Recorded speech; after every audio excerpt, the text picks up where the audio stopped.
Hello everyone. आज हम discuss करने वाले हैं ओवेरियन हार्मोन। ओवरी से प्रीडोमिनेंटली सिक्रीट होने वाले हार्मोन हैं estrogen, progesterone, relaxin, inhibin, activin, androgen. इसके अलावा एंटी मलेरियन हार्मोन भी ओवरी से सिक्रीट होने वाला हार्मोन है, जो कि बहुत इंपॉर्टेंट है। ओवेरियन रिजर्व के बारे में पता चलता है इससे। अब हम डिस्कस करते हैं वन बाय वन। ईस्ट्रोजन।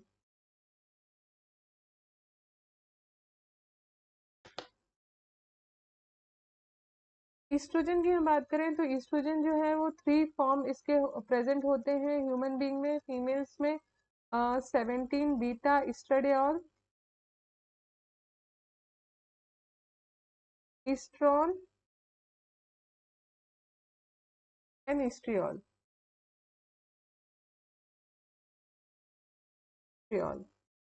क्या सिग्निफिकेंस है ये 3 डिफरेंट फॉर्म ऑफ द ईस्ट्रॉन की? तो जो ईस्ट्राडियोल होता है वो प्रोमिनेंट होता है during reproductive years of female. ठीक है, during reproductive years of female जो कॉमन हार्मोन है वो है ईस्ट्राडियोल। ईस्ट्रॉन जो है वो प्यूबर्टी के टाइम पे, ड्यूरिंग प्यूबर्टी और आफ्टर मेनोपॉज प्रीडोमिनेंटली प्रेजेंट होने वाला फॉर्म है आफ्टर मेनोपॉज। हिस्ट्रियोल ये जो एंट्रेंस का कॉमन क्वेश्चन है, ड्यूरिंग प्रेगनेंसी कॉमन फॉर्म होता है हिस्ट्रियोल। So these are the different form of the estrogen during different phases of the human life. अब हम बात करते हैं सोर्स क्या है इसका। ये फॉर्म थे, सोर्स क्या है एस्ट्रोजन का? सोर्स क्या है एस्ट्रोजन का? एस्ट्रोजन का सोर्स होता है theca interna cell, theca interna cell of yes Graafian follicle, granulosa cell, granulosa cell of Graafian follicle. इसके अलावा कुछ अमाउंट में प्लेसेंटा से, एड्रिनल कॉर्टेक्स से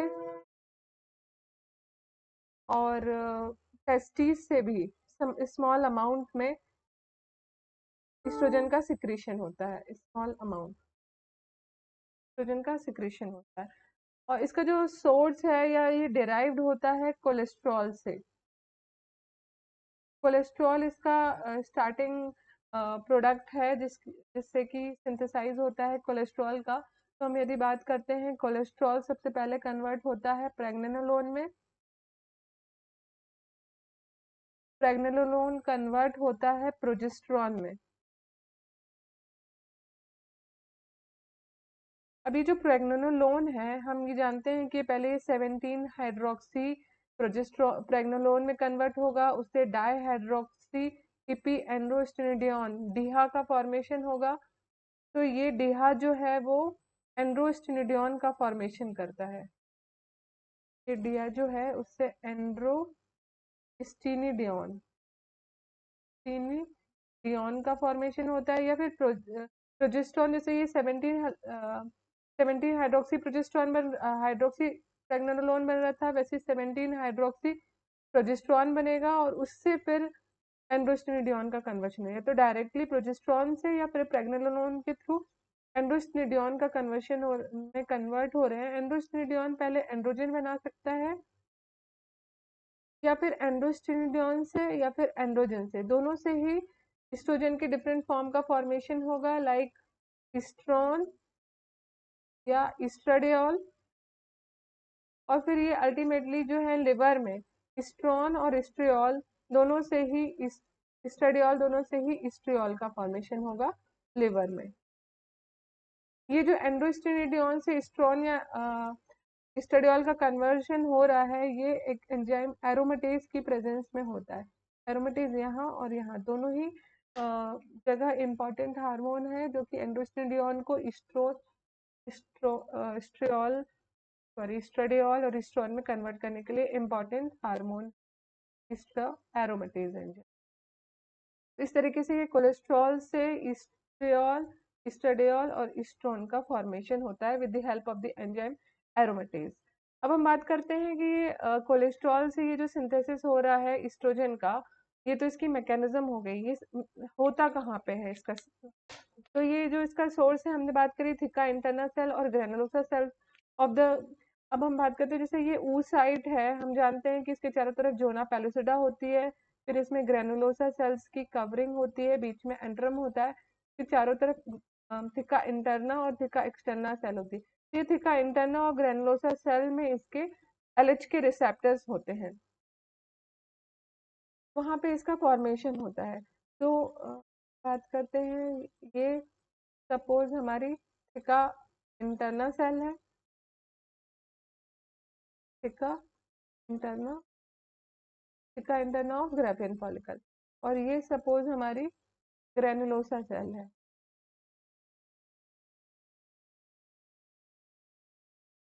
तो ये जो थिका इंटरना सेल है, इसमें एलएच रिसेप्टर होते हैं।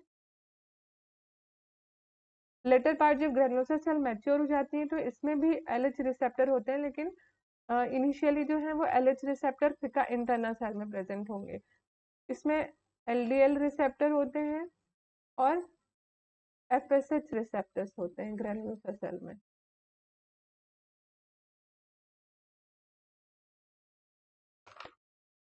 ये जो थिका इंटरनल सेल में एडेनाइल साइक्लेज एंजाइम की प्रेजेंस में एटीपी से साइक्लिक एएमपी में कन्वर्शन होता है, और यहाँ पे कोलेस्ट्रॉल से प्रेग्नेनोलोन बनेगा, प्रेग्नेनोलोन से प्रोजेस्टेरॉन का फॉर्मेशन होगा, प्रोजेस्टेरॉन से एंड्रोजन का फॉर्मेशन होगा।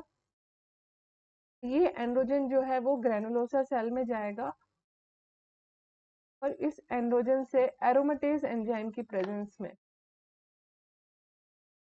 है एरोमेटेज, एरोमेटेज एंजाइम की प्रेजेंस में एस्ट्रोजन का फॉर्मेशन हो ग्रेनुलोसा सेल्स में।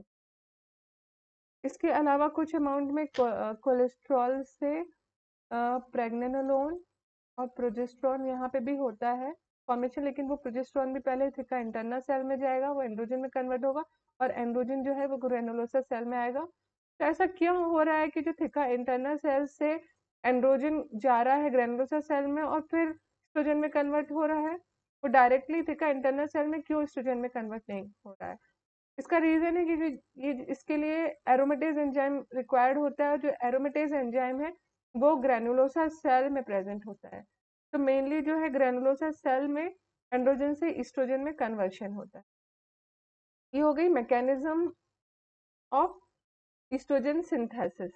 अब इसका मेटाबॉलिज्म की बात करते हैं हम। तो हमने पहले इसके डिफरेंट 3 फॉर्म्स देखे, इसके सोर्स देखा, कैसे सिंथेसाइज होता है, उसकी मैकेनिज्म देखी, कोलेस्ट्रॉल से कहाँ पर होता है, ये थिका इंटरनल सेल्स में, फिर ग्रेनुलोसा सेल में, अल्टीमेटली हमने देखा कि एस्ट्रोजन का सिंथेसिस हो रहा है।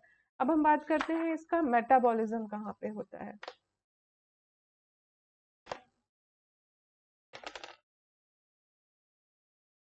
मेटाबॉलिज्म, तो इसका जो मेटाबॉलिज्म है ये कंजुगेटेड होता है लिवर में। लिवर में इसका कंजुगेशन होगा। ये ट्रांसपोर्ट की बात करें इसके, तो 97% जो है वो ट्रांसपोर्ट होता है, बाइंडिंग ग्लोबुलिन होते हैं, प्रोटीन बाउंड होता है, 3% फ्री फॉर्म में होता है ये।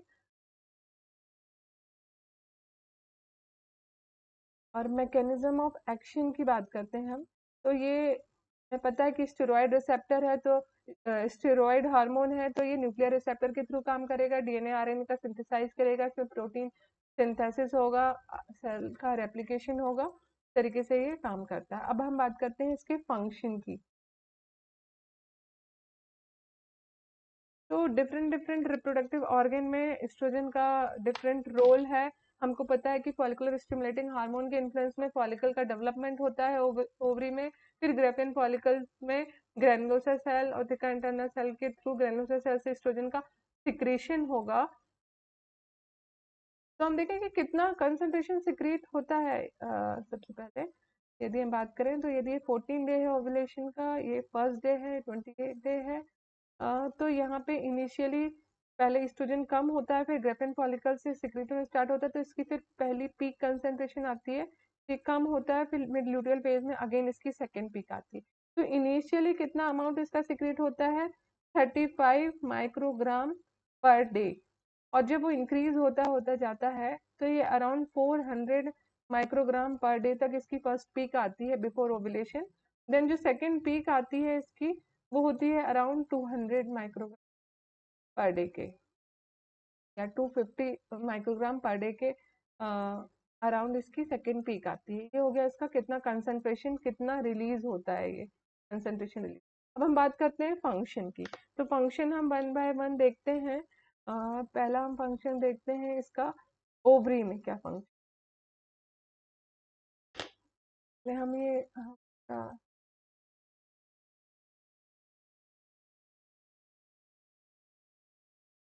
ट्यूब है,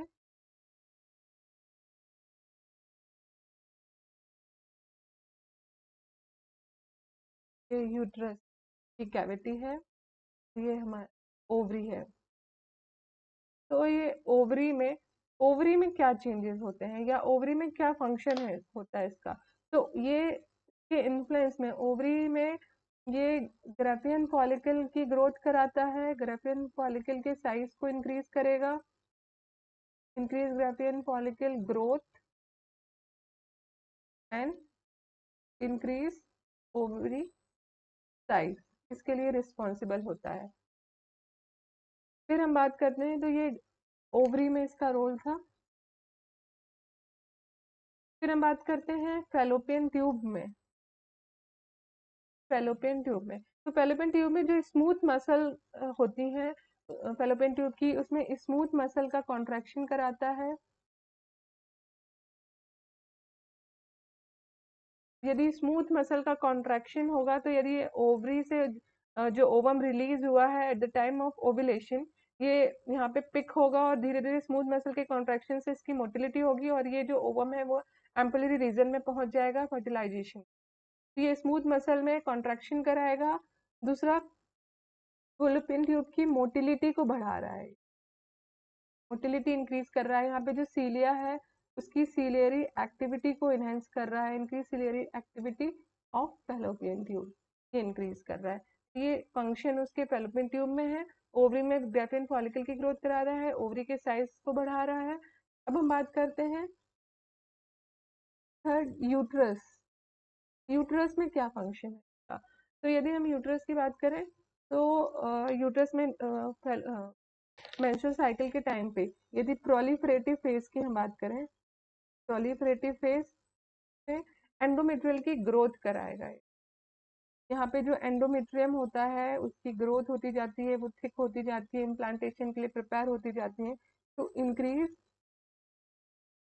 एंडोमेट्रियल ग्रोथ या increase endometrial proliferation, as name suggest endometrium का प्रोलिफरेशन कराएगा। दूसरा, यदि ल्यूटियल फेज में डिस्कस करें, तो ल्यूटियल फेज में ये प्रोजेस्टेरॉन के साथ मिलकर increase uterine fluid volume, uterine fluid के वॉल्यूम को एनहेंस करेगा। यहाँ पे एंडोमेट्रियल के प्रोलिफरेशन को भी कराता है, और प्रोजेस्टेरॉन के रिसेप्टर को भी इंक्रीज करा देगा। Increase progesterone receptor on endometrium, endometrium में प्रोजेस्टेरॉन की एक्टिविटी या सेंसिटिविटी को बढ़ा देगा, रिसेप्टर इनहेंस हो जाएंगे। तो जब प्रोजेस्टेरॉन इंक्रीज होगा, तो प्रोजेस्टेरॉन मायोमेट्रियल की कॉन्ट्रैक्टिलिटी को बढ़ेगा, मायोमेट्रियल एक्साइटेबिलिटी बढ़ेगी, इम्प्लांटेशन के लिए प्रिपेयर करेगा। तो प्रोजेस्टेरॉन के फंक्शन को भी हेल्प कर रहा है प्रोलिफरेशन फेज में, एंडोमेट्रियल की प्रोलिफरेशन करा के ल्यूटियल फेज में हो गया। तो इस तरीके से ये क्या कर रहा है, यूट्रस में इंक्रीज यूट्रस साइज, यूट्रस का साइज एनहेंस कर रहा है। इसके अलावा ये यूटेराइन वासोडाइलेशन कराता है, इंक्रीज यूटेराइन ब्लड फ्लो को भी बढ़ाता है, इंक्रीज सेंसिटिविटी ऑफ ऑक्सीटोसिन। ये लेटर पार्ट ऑफ दी जब डिलीवरी के टाइम पे होता है, या later part of the cycle ये जो ऑक्सीटोसिन के लिए सेंसिटिविटी है यूट्रस की उसको भी बढ़ा देता है, increase sensitivity of uterus for oxytocin. इसमें जो कॉन्ट्रैक्टाइल प्रोटीन है यूट्रस के, इंक्रीज कॉन्ट्रैक्टाइल प्रोटीन कंटेंट को इनहेंस कर देगा, तो साइज इंक्रीज होगा। तो ये फंक्शन है उसका यूट्रस में। अब हम बात करते हैं सर्वाइकल म्यूकस की। फोर्थ, सर्विक्स में बात करें या सर्वाइकल म्यूकस की बात करें, सर्विक्स म्यूकस में तो ये हम डिस्कस कर चुके हैं कि यदि ईस्ट्रोजन है तो सर्वाइकल म्यूकस जो होता है वो थिन होता है, वाटरी होता है और अबंडेंट अमाउंट में होता है, अल्कलाइन होता है, और ये स्ट्रेचेबिलिटी प्रोवाइड करता है, स्ट्रेचेबिलिटी प्रोवाइड करता है सर्वाइकल म्यूकस को। तो इसकी वजह से क्या होता है, so that at the time of ovulation, at the time of ovulation sperm can easily penetrate or to uterus, sperm can easily penetrate to uterus। तो अच्छे से फर्टिलाइजेशन की प्रोसेस को ये हेल्प कर रहा है, स्पर्म इजिली एंट्री कर सकता है यूट्रस में, थिन और वाटरी सर्वाइकल म्यूकस होने की वजह से। तो ये रोल है ईस्ट्रोजन का ओवरी में, फैलोपियन ट्यूब में, यूट्रस में और सर्वाइकल म्यूकस में। तो ये हो गया रिप्रोडक्टिव ऑर्गन में ईस्ट्रोजन का फंक्शन। अब हम डिस्कस करते हैं ब्रेस्ट में क्या है।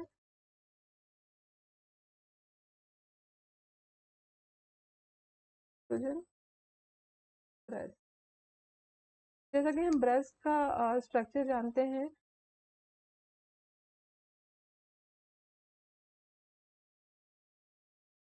निप्पल वाला पार्ट है, यहाँ पर इस तरीके से एल्वुलाई होती हैं, लैक्टिफेरस डक्ट्स होती हैं यहाँ पे लोब्यूल होता है,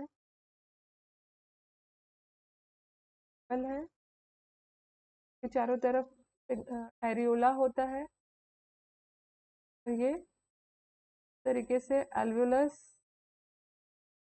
लोब्यूल, साइनस, ये हो गया लैक्टिफेरस डक्ट।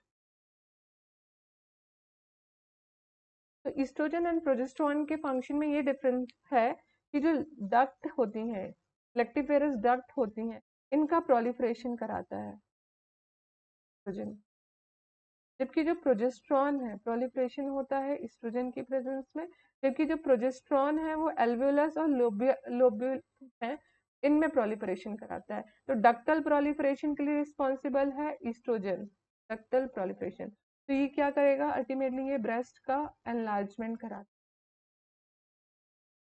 है, एनलार्जमेंट, तो ब्रेस्ट एनलार्जमेंट कराता है, इसकी वजह से इसको ग्रोथ हार्मोन ऑफ ब्रेस्ट भी कहा गया है, growth hormone of breast.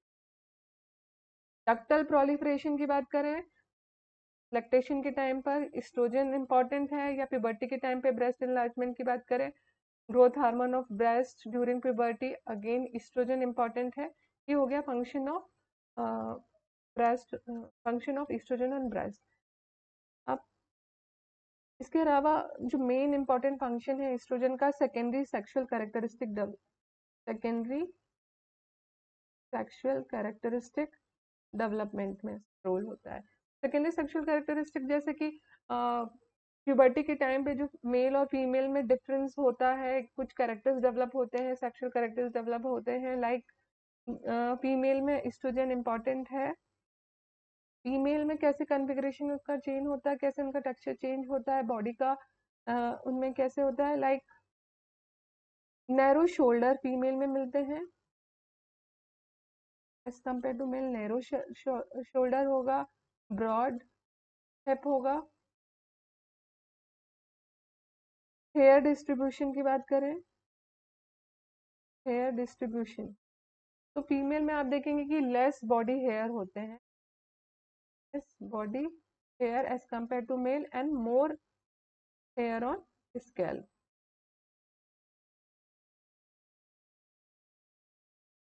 More hair on scalp मिलेंगे। ये हो गया hair distribution. Axillary hair, actually तो एक्सिलरी हेयर और प्यूबिक हेयर के लिए एंड्रोजन इंपॉर्टेंट होता है, लेकिन फीमेल में जो प्यूबिक हेयर का डिस्ट्रीब्यूशन होता है वो ट्रायंगुलर फैशन में इस तरीके से होता है कि जो बेस होता है वो अपवर्ड होता है और एपेक्स जो है वो डाउनवर्ड होता है। और इसमें क्या चेंजेस होते हैं, वाइट कैरिंग एंगल मिलता है फीमेल में, वाइट कैरिंग एंगल, जबकि थाई और आर्म्स का जो डिफरेंस दिखेगा एस्ट्रोजन की वजह से wide carrying angle, narrow shoulder, broad hip, hair distribution difference है, प्यूबिक हेयर का डिस्ट्रीब्यूशन डिफरेंस है। अब फैट की डिस्ट्रीब्यूशन की हम बात करें तो फीमेल जो मेनली फैट डिपोजिशन होता है वो हिप में होता है और ब्रेस्ट में होता है। यदि एस्ट्रोजन की डेफिशिएंसी हो जाती है तो डिफ्यूज डिपोजिशन ऑफ फैट हो जाता है। तो फैट का पर्टिकुलरली डिस्ट्रीब्यूशन ऑन हिप और ब्रेस्ट एस्ट्रोजन की वजह से हो रहा है।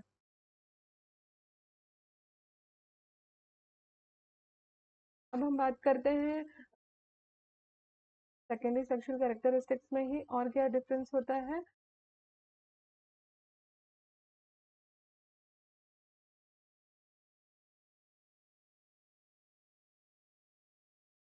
वॉइस, वॉइस जो होती है वो फीमेल में पतली आवाज होती है, हाई पिच्ड होती है, मेलोडियस होती है।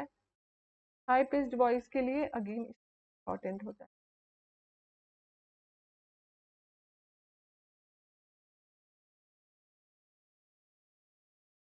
अब आते हैं हम एंडोक्राइन फंक्शन। एंडोक्राइन क्या फंक्शन होता है इसका, एस्ट्रोजन का। हमको पता है कि यहाँ पे हाइपोथैलेमस है, हाइपोथैलेमस से जीएनआरएच का रिलीज होता है और एंटीरियर पिट्यूटरी है, एंटीरियर पिट्यूटरी से एलएचएफएसएच का सिक्रेशन होता है और ये एलएचएफएसएच जो है वो ओवरी में, ओवरी से ईस्ट्रोजन प्रोजेस्टेरॉन का, तो जो ईस्ट्रोजन का नॉर्मल कंसंट्रेशन होता है माइल्ड टू मॉडरेट अमाउंट में, ये एलएच को क्या करता है, इनहिबिट करता है। लेकिन जब ईस्ट्रोजन की पीक आती है जस्ट बिफोर द ओव्यूलेशन तो ये एलएच पे क्या करता है, पॉजिटिव इफेक्ट डालता है, एलएच सर्च कराता है। तो ये इसका फंक्शन है कि ये एलएच डायरेक्टली एलएच सर्च कराएगा और जब ये एलएच कम होगा तो एफएसएच एलएच को इनहिबिट करेगा, इनडायरेक्टली जीएनआरएच को भी इनहिबिट करेगा। इस तरह जो है ओवे ओवे ओवी जो है अपना खुद का फंक्शन कंट्रोल करती है नेगेटिव फीडबैक इफेक्ट के थ्रू, पॉजिटिव और नेगेटिव फीडबैक इफेक्ट, इसमें फीडबैक इफेक्ट मिलता है। इसके अलावा ये प्रोलैक्टिन हार्मोन होता है, उसके सिक्रीशन को स्टिमुलेट करता है जिससे मिल्क प्रोडक्शन बढ़ता है। इसके अलावा ये रेनिन एंजियोटेंसिन सिस्टम में एंजियोटेंसिनोजन के एंजियोटेंसिनोजन 2 के प्रोडक्शन में को बढ़ा देता है। तो एंजियोटेंसिनोजन 2 के प्रोडक्शन को बढ़ाने की वजह से क्या होता है कि इसमें सिस्टोलिक ब्लड प्रेशर जो होता है वो बढ़ जाता है। तो इसकी वजह से ये हाइपरटेंशन, यदि इसको क्रोनिकली लिया जाए जैसे कि कॉन्ट्रासेप्टिव पिल में, तो हाइपरटेंशन के चांसेस बढ़ जाते हैं। So this is about the endocrine function of the estrogen.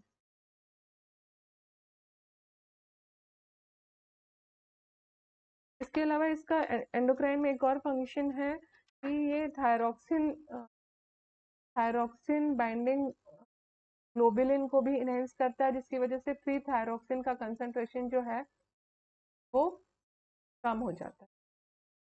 तो प्रोलैक्टिन रेनिन एंजियोटेंसिन सिस्टम में एंजियोटेंसिनोजन 2 को बढ़ाएगा, थायरॉक्सिन बाइंडिंग ग्लोबुलिन बढ़ाएगा, थायरॉक्सिन को कम करेगा। और एंड्रोजन को भी वो, एस्ट्रोजन जो है वो एंड्रोजन पे भी पॉजिटिव इफेक्ट डालता है, एंड्रोजन के भी सिक्रीशन को ये बढ़ाता है। This is all about the endocrine. अब हम बात आते हैं करते हैं function of estrogen on CNS. CNS में जो न्यूरॉन्स होते हैं लिम्बिक सिस्टम को, उनको एक्टिवेट करता है ये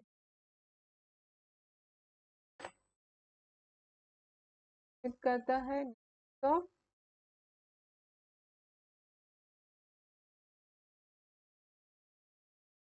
सिस्टम। लिम्बिक सिस्टम के न्यूरॉन्स को एक्टिवेट करने की वजह से ये क्या करता है, एक्टिवेट कर देता है लिबिडो को। लिबिडो क्या है, डिजायर ऑफ सेक्स, तो ये सेक्सुअल डिजायर या सेक्सुअल बिहेवियर को इंक्रीज कर देता है। इसका हो गया सीनियरनेस पे फंक्शन। अब हम बात करते हैं मस्कुलो स्केलेटल सिस्टम पे इसका क्या इफेक्ट होता है। तो हम जानते हैं जैसा कि इस्ट्रोजन जो है वो ऑस्टियोक्लास्टिक एक्टिविटी को काम करता है। ऑस्टियोक्लास्टिक एक्टिविटी, ऑस्टियोक्लास्टिक एक्टिविटी मतलब कि बोन का जो है रिजॉर्प्शन को कम करेगा, बोन के टूटने को कम करता है, डिक्रीज बोन रिजॉर्प्शन, जिसकी वजह से ये प्रिवेंट करता है प्रिवेंट करता है ऑस्टियोपोरोसिस को। ऑस्टियोपोरोसिस तो बोन फ्रैक्चर के चांसेस फीमेल में कम होते हैं क्योंकि एस्ट्रोजन की प्रेजेंस होती है। एस्ट्रोजन ऑस्टियोपोरोटिक एक्टिविटी को प्रिवेंट करेगा, बोन रिजॉर्प्शन कम करेगा, ऑस्टियोक्लास्टिक एक्टिविटी कम करेगा। इसलिए जब मेनोपॉज के टाइम पे जो फीमेल में एस्ट्रोजन की डेफिशिएंसी हो जाती है तो ऑस्टियोक्लास्टिक एक्टिविटी बढ़ेगी, बोन रिजॉर्प्शन बढ़ेगा, तो ऐसी फीमेल्स में क्या है, बोन के फ्रैक्चर होने के चांसेस बढ़ जाएंगे, तो ऑस्टियोपोरोसिस होने के चांसेस बढ़ जाएंगे। साथ ही हम बात करते हैं फीमेल्स में लिपिड प्रोफाइल में। लिपिड प्रोफाइल में बात करें तो ये गुड कोलेस्ट्रॉल जो कि एचडीएल होता है उसके कंसंट्रेशन को ये बढ़ाता है, इसकी वजह से कोरोनरी आर्टरी डिजीज और एमआई से फीमेल को प्रिवेंट करता है। तो आप जनरली देखेंगे कि बिफोर मेनोपॉज जो फीमेल होती है उनमें एमआई के इंसिडेंट्स, कोरोनरी आर्टरी के डिजीज के जो इंसिडेंट्स होते हैं as compare to the male कम होते हैं, लेकिन आफ्टर मेनोपॉज इनके इंसिडेंस या प्रिवलेंस जो है वो सेम एज मेल होता है। तो ये प्रिवेंट करता है एथेरोस्क्लेरोसिस से, एथेरोस्क्लेरोसिस। आफ्टर मेनोपॉज इनकी चांसेस कोरोनरी आर्टरी डिजीज और एमआई को भी प्रिवेंट करेगा। आफ्टर मेनोपॉज के चांसेस इंक्रीज हो जाते हैं। अब इसका क्या रोल है वाटर एंड इलेक्ट्रोलाइट बैलेंस में।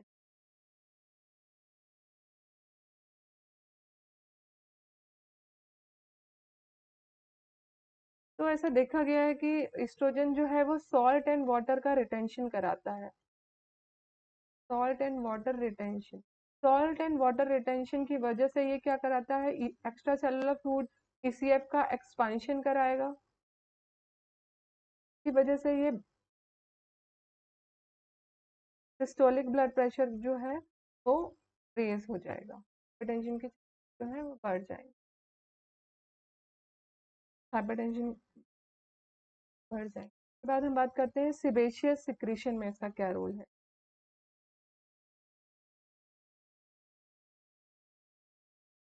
तो ईस्ट्रोजन जो होता है वो सिबेशियस सिक्रीशन को वाटरी बनाता है और सिक्रीशन होने को ये प्रिवेंट करेगा, जिसकी वजह से ये एक्ने को प्रिवेंट करता है, एक्ने। और कई बार हम एस्ट्रोजन की कुछ प्रिपरेशन होती है, कुछ ट्यूब आती है एस्ट्रोजन की, एस्ट्रोजन प्रिपरेशन की, जिसको हम एक्ने के ट्रीटमेंट में भी यूज करते हैं। हो गया सेबेशियन सिक्रेशन के बारे में। और कुछ मस्कुलोस्केलेटल ग्रोथ होती है जो एंड्रोजन के थ्रू एस्ट्रोजन जो है वो कराता है, मेनली मस्कुलोस्केलेटल ग्रोथ के जो है वो। तो this is all about the estrogen hormone. के बाद हम एक अप्लाइड डिस्कस करना चाहते हैं, what is withdrawal bleeding.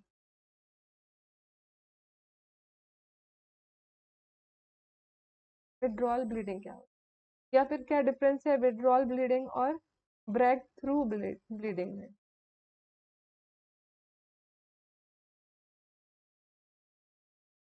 Withdrawal bleeding and break through.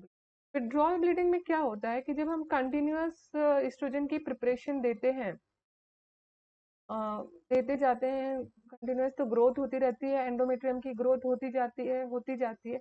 मतलब ये यदि एंडोमेट्रियम है, इसमें यूट्रस है, इसमें हमने एस्ट्रोजन की प्रिपरेशन कंटिन्यूसली दे रहे हैं, ग्रोथ होती जा रही है, ग्रोथ होती जा रही है, तरीके से बढ़ती जाती है, बढ़ती जाती है। अब जब स्पेस नहीं है ग्रोथ और होने का, या फिर इस कंडीशन में जब एस्ट्रोजन की प्रिपरेशन को कंटिन्यूस देने के बाद या लॉन्ग लॉन्ग टर्म तक देने के बाद जब हम एस्ट्रोजन की प्रिपरेशन को डिसकंटिन्यू करते हैं,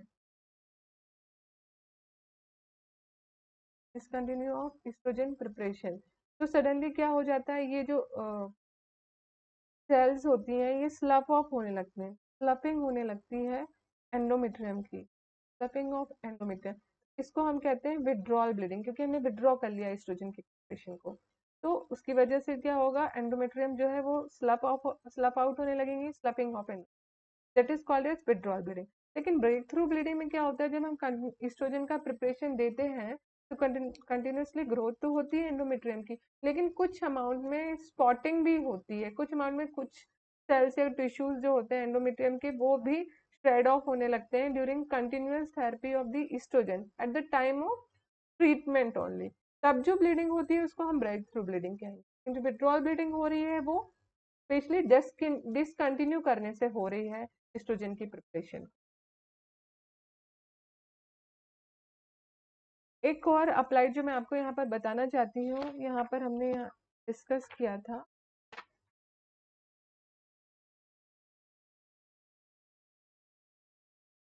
कि यहाँ पे लिवर में एंड्रोस्टेनिडियोन से एंड्रोस्टेनिडियोन से एस्ट्रॉन का फॉर्मेशन होता है। तो यदि यहाँ लिवर में ऐसा हो रहा है, एस्ट्रॉल के लिवर में ये सारी चीजें हो रही है, यदि क्रोनिक लिवर डिजीज है तो ये एंड्रोस्टेनिडियोन की क्या हो जाती है, कंजुगेशन नहीं हो पाएगा, एंड्रोस्टेनिडियोन एक्सेस में हो जाएगा।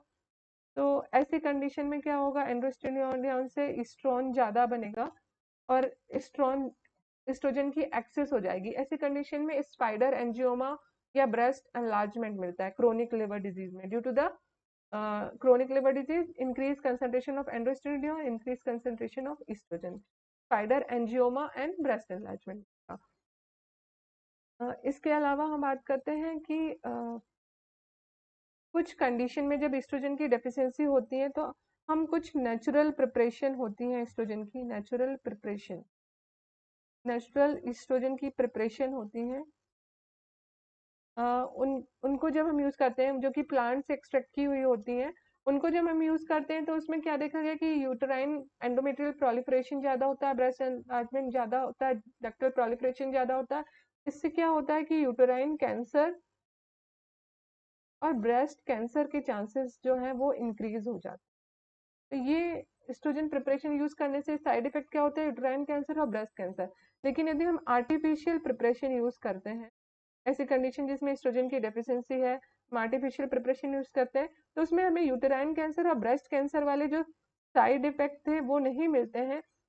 सिर्फ जो ये बोन प्रिवेंशन है या बोन प्रिवेंशन है या ऑस्टियोपोरोसिस का प्रिवेंशन है, बोन पे प्रिवेंटिव इफेक्ट मिलेगा, लिपिड प्रोफाइल एथेरोस्क्लेरोसिस पे जो अच्छा इफेक्ट है वो मिलेगा, जो भी हमें गुड इफेक्ट थे इसके वो हमें मिलेंगे, लेकिन उसके साइड इफेक्ट नहीं मिलेंगे। तो आर्टिफिशियल प्रिपरेशन एस्ट्रोजन की यूज होती है, इसमें पर्टिकुलरली जो है सिलेक्टिव एस्ट्रोजन रिसेप्टर मॉड्यूलेटर ये यूज किया जाता है, इसका नाम है टेमोक्सिफेन। टेमोक्सी के अलावा रिलॉक्सिफिन, टेमोक्सिफेन आर्टिफिशियल प्रिपरेशन जो कि एस्ट्रोजन रिसेप्टर मॉड्यूलेटर है, सिलेक्टिव एस्ट्रोजन रिसेप्टर मॉड्यूलेटर, इनको यूज किया जाता है। इससे बोन के पे जो अच्छा इफेक्ट है एथेरोस्क्लेरोसिस को जो प्रिवेंटिव इफेक्ट है वो मिलेगा, लेकिन इसके साइड इफेक्ट नहीं। so that is all about the estrogen। तो सेकेंड हार्मोन जो ओवेरियन हार्मोन है that is progesterone. Progesterone progesterone का क्या फंक्शन है रिप्रोडक्टिव ऑर्गन में, पर्टिकुलरली यदि हम देखें यूट्रस में, तो ये जो एस्ट्रोजन का स्टिमुलेटरी इफेक्ट होता है उसको अपोज करता है, और इसका जो मेन रोल होता है ये इम्प्लांट फर्टिलाइज्ड एग जो है, फर्टिलाइज्ड एग के इम्प्लांटेशन में हेल्प करता है, इम्प्लांटेशन में पर्टिकुलरली इसका रोल होता है। यदि हम मायोमेट्रियम में देखें, उसकी एक्साइटेबिलिटी जो होती है, एक्साइटेबिलिटी उसको डिक्रीज करता है सो दैट इम्प्लांटेशन के लिए हेल्पफुल होगा। एक्साइटेबिलिटी ऑफ मायोमेट्रियम को कम करता है। यदि हम सर्वाइकल म्यूकस की बात करें, सर्विक्स सर्विक्स बस, तो हम पहले भी डिस्कस कर चुके हैं कि सर्वाइकल म्यूकस प्रोजेस्टेरॉन के इन्फ्लुएंस में थिक होगा, और विसिड होगा। इसमें कोई फर्न लाइक स्ट्रक्चर नहीं मिलेगा यदि हम स्मेयर बनाते हैं, नो फर्न लाइक, कोई इलास्टिसिटी नहीं होगी, नो स्पिन बार्केट टेस्ट, स्पिन बार्केट और फर्न जो है नहीं होगा, मतलब इलास्टिसिटी लॉस्ट हो जाए। ये हो गया सर्वाइकल म्यूकस पे ईस्ट्रोजन का इफेक्ट। अब हम बात करते हैं ब्रेस्ट। तो जैसे मैंने ईस्ट्रोजन के फंक्शन के टाइम पे बताया कि ईस्ट्रोजन जो है वो डक्टल प्रोलिफरेशन कराता है, लैक्टिफेरस डक्ट का प्रोलिफरेशन कराता है। ये एल्वियोलस साइनस जो होते हैं, जो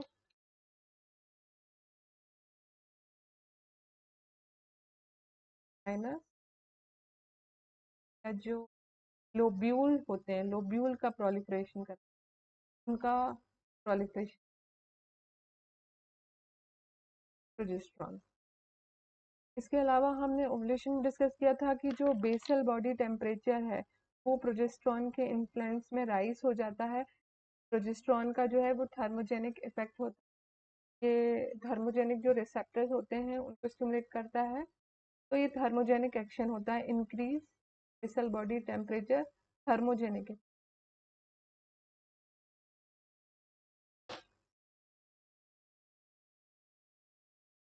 इसका यूट्रस में हो गया, सर्वाइकल म्यूकस में, ब्रेस्ट में, बेसल बॉडी टेम्परेचर में हो गया।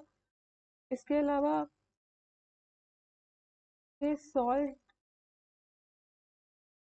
वाटर, इसका क्या इफेक्ट है यदि हम देखें तो ये किडनी ट्यूब्यूल्स, जो किडनी ट्यूब्यूल्स हैं उसमें जो एल्डोस्टेरोन का फंक्शन होता है उसको इनहिबिट करके रखता है, तो ये नाइट्रीयूरेसिस कराएगा, नाइट्रीयूरेसिस कराएगा। इसके अलावा ये जो वासोडायलेशन कराता है,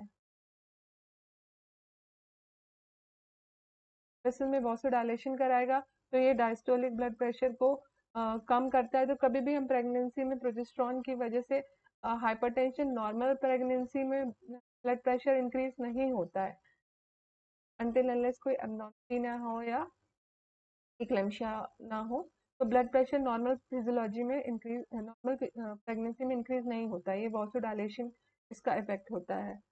और ये नाइट्रोरेसिस कराता है, डायूरेसिस कराता है।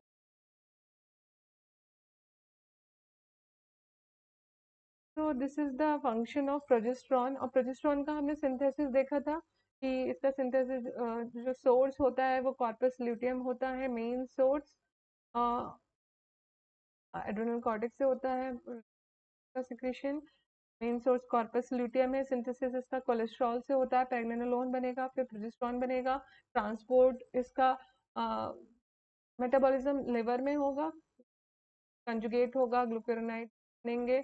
और मेटाबॉलिज्म की बात हो गई, ट्रांसपोर्ट जो है ये अगेन बाइंड रहता है सेक्स स्टेरॉइड बाइंडिंग ग्लोबुलिन से, कुछ अमाउंट 2% के अराउंड फ्री फॉर्म में होता है, अदरवाइज ये 98% जो है बाइंडिंग प्रोटीन बाइंडिंग ग्लोबुलिन जो होते हैं सेक्स स्टेरॉइड बाइंडिंग ग्लोबुलिन से बाउंड फॉर्म में होता है।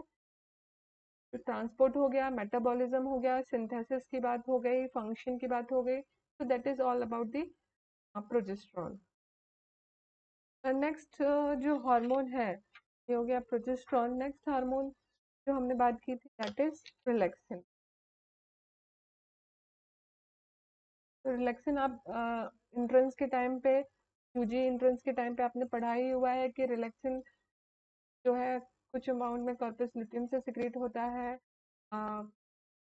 एड्रेनल कॉर्टेक्स से सिक्रीट होता है, कुछ अमाउंट इसका यूट्रस से, फ्री से भी सिक्रीट हो सकता है, मेल में भी प्रोस्टेग्लैंड्स का अमाउंट सिक्रीट हो सकता है रिलैक्सिन का। इसका फंक्शन जो है वो प्यूबिक सिम्फाइसिस को रिलैक्स करने का काम होता है, पेल्विक जॉइंट को रिलैक्स करता है, तो ये डिलीवरी को इजी कर देता है, रिलैक्स कर देता है। यूटर जो मायोमेट्रियम है इनको कॉन्ट्रैक्ट रिलैक्सेशन करा देगा। तो इसका मेन रोल जो है वो eight the time of the delivery होता है, मेन रोल जो है प्यूबिक सिम्फाइसिस को रिलैक्स करने का काम करता है। ये पॉलीपेप्टाइड हार्मोन होता है और insulin like action, insulin like इसका स्ट्रक्चर होता है। नेक्स्ट हार्मोन हम पढ़ते हैं इनिबिन। इनिबिन जो है मेन ओवेरियन हार्मोन है, ओवरी से रिलीज होता है, और इसका जो मेन फंक्शन होता है ये एफएसएच के कंसंट्रेशन को इनहिबिट करता है। इसके अलावा एक्टिविन की बात करें तो ये एक्टिविन जो है वो एफएसएच के कंसंट्रेशन को स्टिमुलेट करे। नेक्स्ट हार्मोन जो ओवेरियन हार्मोन है एंड्रोजन। तो एंड्रोजन का जो मेन रोल होता है एक्सिलरी और प्यूबिक हेयर डिस्ट्रीब्यूशन में होता है, स्केलेटल मसल की ग्रोथ कराता है फीमेल में कुछ अमाउंट में होता है तो। लेकिन यदि एबनॉर्मल कंडीशन हो जाए, एबनॉर्मेलिटी हो जाए तो फीमेल में ज़्यादा एंड्रोजन की एक्सेस होने पे मेल बॉडी हेयर जैसा डिस्ट्रीब्यूशन हो जाएगा, एंड्रोजन की एक्सेस में क्लाइटोरिस एनलार्जमेंट हो जाएगा, ब्रेस्ट का रिडक्शन हो जाएगा, तो मेल लाइक कैरेक्टर्स आने लगेंगे यदि एंड्रोजन की एक्सेस हो जाए। इसके अलावा मैंने एक हार्मोन आपको बताया था एंटी मलेरियन हार्मोन। आप देखेंगे ऐसी फीमेल जो इनफर्टिलिटी की प्रॉब्लम लेकर आती हैं उनमें एंटी मलेरियन हार्मोन की टेस्टिंग कराई जाती है। एंटी मलेरियन हार्मोन से उसके ओवेरियन रिजर्व का पता लगता है कि उसमें कितना ओवेरियन रिजर्व है। तो यदि ये 1.5 से कम होता है इट मीन्स कि ओवेरियन रिजर्व कम है, और टू मोर देन 2 है, मोर देन 1.5 है तो इसका नॉर्मल एंटी मलेरियन हार्मोन है, तो नॉर्मल ओवेरियन रिजर्व है। तो इससे आईवीएफ ट्रीटमेंट में हेल्प मिलती है कि इसका लेवल कितना है। तो that is about the ovarian hormone. अब ये ओवरी का जो फंक्शन कैसे कंट्रोल होता है, तो जो कंट्रोल ऑफ ओवेरियन फंक्शन है, कंट्रोल ऑफ ओवेरियन फंक्शन की बात करें, कंट्रोल ऑफ ओवेरियन फंक्शन जो है वो तीन कंट्रोल होता है इसका। एक होता है हाइपोथैलेमिक कंट्रोल होता है, दूसरा इसका पिट्यूटरी से कंट्रोल होता है, तीसरा ओवरी का खुद का कंट्रोल होता है इटसेल्फ, क्योंकि फीडबैक इफेक्ट से ओवरी, पीछे से बात करते हैं, ओवरी का इटसेल्फ वो अपना कंट्रोल करती है बाय फीडबैक इफेक्ट। यदि ओवरी के हार्मोन की एक्सेस होगी तो वो निगेट, ओवरी के हार्मोन माइल्ड टू मॉडरेट में होगा एस्ट्रोजन, तो ये एलएचएफएसएच पे पिट्यूटरी पे नेगेटिव फीडबैक इफेक्ट डालेगा, इनडायरेक्टली हाइपोथैलेमिक में इनहिबिट इफेक्ट डालेगा, जीएनआरएच कम करेगा। जब एस्ट्रोजन की पी कंसेंट्रेशन होती है तब हम जानते हैं तब वो एलएच सर्च कराता है, एलएचएफ पे करेगा। तो हाइपोथैलेमिक कंट्रोल की बात करें तो हाइपोथैलेमस से जीएन रिलीजिंग हार्मोन सिक्रेट होते हैं जो कि पिट्यूटरी से एलएचएफएस से सिक्रेट कराते हैं, और ये फिर ओवरी से एस्ट्रोजन प्रोजेस्टेरोन। तो इसका खुद का कंट्रोल होता है बाया नेगेटिव फीडबैक इफेक्ट और समटाइम पॉजिटिव फीडबैक। फिर पिट्यूटरी का है, पिट्यूटरी से एलएचएफएसएच होते हैं। एफएच जो है फॉलिकल स्टिमुलेटिंग हार्मोन है, ग्रेफिन फॉलिकल के डेवलपमेंट में हेल्प करता है। एलएच जो है वो ओवेलेशन में हेल्प करता है। गोनेडोट्रोपिन रिलीजिंग हार्मोन जो है, यदि ये हाइपोथैलेमिक कंट्रोल ऐसे होता है यदि इसका स्टेडी कंसंट्रेशन बना हुआ है तो ये डिक्रीज करेगा एलएच को। और यदि इसका पल्सेटाइल मैनर में होता है, pulsatile manner eight the time of the puberty इसका पल्सेटाइल रिलीज सिक्रेशन होता है, तब प्यूबर्टी सेट होती है। तो ये पल्सेटाइल यदि सिक्रेशन हो रहा है तो ये एलएच के कंसंट्रेशन को इंक्रीज करता है। तो यदि हम लॉन्ग एक्टिंग जीएनआरएच को कंटिन्यूअसली देते हैं तो क्या होता है, कंटिन्यूअस से एक स्टेडी कंसंट्रेशन बना हुआ होता है जिसकी वजह से डाउन रेगुलेशन हो जाता है गोनेडोट्रोपिन रिसेप्टर का, जिसकी वजह से जो है एलएच कंसंट्रेशन कम होगा। तो इसको हम यूज कर सकते हैं प्रिकॉशियस प्यूबर्टी में। प्रिकॉशियस प्यूबर्टी जिसमें कि अर्ली एलएच सर्ज हो गया, अर्ली प्यूबर्टी आ गई है, ऐसी कंडीशन को हम लॉन्ग एक्टिंग जीएनआरएच को, इसका जो ये इफेक्ट है स्टेडी कंसंट्रेशन से डिक्रीज एलएच, पल्सेटाइल मैनर से इंक्रीज एलएच, इसको हम यूज करते हैं लॉन्ग एक्टिंग जीएनआरएच में। ये प्रिकॉशियस प्यूबर्टी में हम इसको यूज कर सकते हैं। दूसरा हम प्रोस्टेट कैंसर में हम इसको यूज कर सकते हैं लॉन्ग एक्टिंग जीएनआरएच को। तो ये हो गया control of ovarian function. Ovary अपने मेजर फंक्शन जो होता है वो oocyte को नरिशमेंट देता है, इससे गोनेडल हार्मोन सिक्रीट होते हैं। तो काफी फंक्शन है ओवरी का। तो that is about the control of ovarian function. Three major system है, hypothalamus pituitary ovary for the ovarian control. अब हम बात करते हैं अप्लाइड। तो समटाइम क्या होता है कि जो एफएसएच रिसेप्टर है उसमें रेजिस्टेंस हो जाता है, जिसकी वजह से डिक्रीज सेंसिटिविटी हो जाती है फॉर दी एफएसएच, तो एबनॉर्मलिटी हमें मिलेगी। या फिर एलएच के लिए या गोनेडोट्रोपिन रिलीजिंग हार्मोन के लिए रेजिस्टेंस डेवलप हो जाएगा, तो रिसेप्टर की जो सेंसिटिविटी है वो कम हो जाएगी। तो ऑल्दो जीएनआरएच काफी अमाउंट में होगा, लेकिन जीएनआरएच रिलीजिंग हार्मोन की डेफिशिएंसी वाले सिम्टम आएंगे या एफएसएच की डेफिशिएंसी वाले सिम्टम्स आएंगे। ये हो गया एफएसएच रेजिस्टेंस और जीएनआरएच के अलावा एरोमेटेज एंजाइम की डेफिशिएंसी हो जाए। एरोमेटेज एंजाइम जैसा कि हमने डिस्कस किया कि एंड्रोजन की कन्वर्शन, एंड्रोजन का एस्ट्रोजन में कन्वर्शन के लिए एरोमेटेज एंजाइम की जरूरत होती है। तो यदि एरोमेटेज एंजाइम की डेफिशिएंसी हो जाती है तो भी स्टेरिलाइजिंग इफेक्ट आता है उसका। फीमेल जो फीटस होता है उसमें जेनाइटल एम्बिग्विटी हो जाती है, सेक्सुअल कैरेक्टरिस्टिक अच्छे से डेवलप नहीं हो पाते हैं, तो ये एरोमेटेज एंजाइम की डेफिशिएंसी भी हो। इसके अलावा है मैक्यून एल्ब्राइट सिंड्रोम। मैक्यून एल्ब्राइट सिंड्रोम, इसमें क्या होता है कि जो जी प्रोटीन होती है उसमें एबनॉर्मेलिटी मिलती है, जीन प्रोटीन में एबनॉर्मेलिटी। तो जैसा कि हमने डिस्कस किया कि जो ये प्रिकॉशियस प्यूबर्टी है, प्रिकॉशियस प्यूबर्टी में यदि हम long acting gonadotropin releasing hormone देते हैं तो एलएच का कंसंट्रेशन कम हो जाता है, तो हम इसको ट्रीट कर सकते हैं।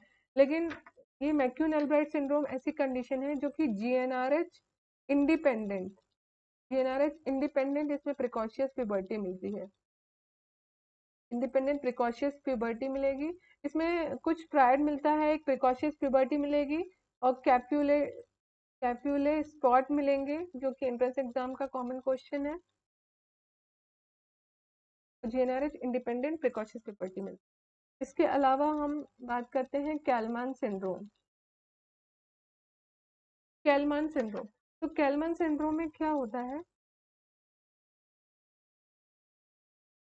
इसमें कैलमान सिंड्रोम में कुछ ऑल्फैक्टरी न्यूरॉन्स होते हैं, इनमें डिफेक्ट हो जाता है।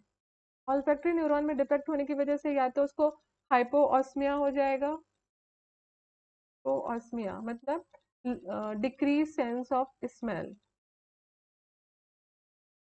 या एनोस्मिया लॉस ऑफ